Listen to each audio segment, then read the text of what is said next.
Hi and welcome to day 6 of our Romans journey, and want to bring your attention, we're in the latter half of chapter 3, and what helps to think through what Paul is trying to emphasize here is in the context of Paul having talked about the importance of the gospel, and that being the lens through which we see everything else, the needfulness for it, for us, that we need the gospel. We need to look at our current status through the gospel, as our earlier status without Christ, before Christ, through the gospel.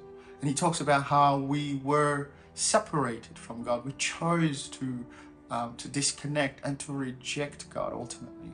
And we started to compete with one another. We started to, at the height of that arrogance and that pride, we put God on a stand and we took the moral high ground, claiming things like, if we sin and we continue in sin, doesn't it show that grace is more glorious? And we would start to approve of other people who are doing the same things. However, Paul then lands it on a few statements like, no one is actually righteous. None of our good deeds amount up to anything. We can't take the moral high ground against God. We're not the standard. In fact, we have all sinned. We all fall short of God's glorious standard. And in comes Christ Jesus.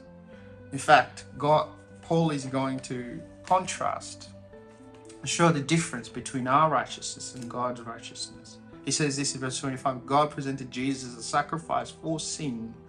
People are made right with God when they believe, when they trust that Jesus sacrificed his life, shedding his blood. This sacrifice shows that God was being fair. How interesting.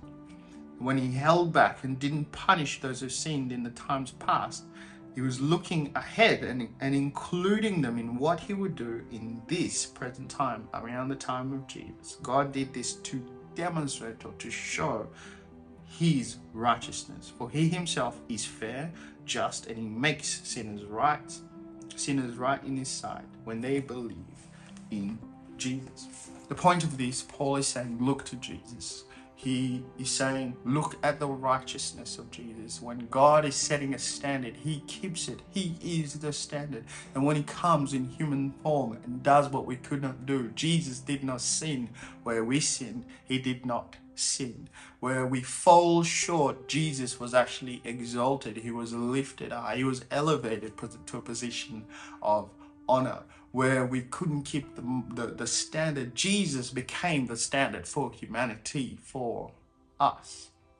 And so he invites us and includes us in the call of the gospel, which is to trust and to put our faith in Jesus. It's not our faith. It's nothing about that. It's actually about God's righteousness and seeing him and exalting him. So this morning, would you look to Jesus as we continue through this journey of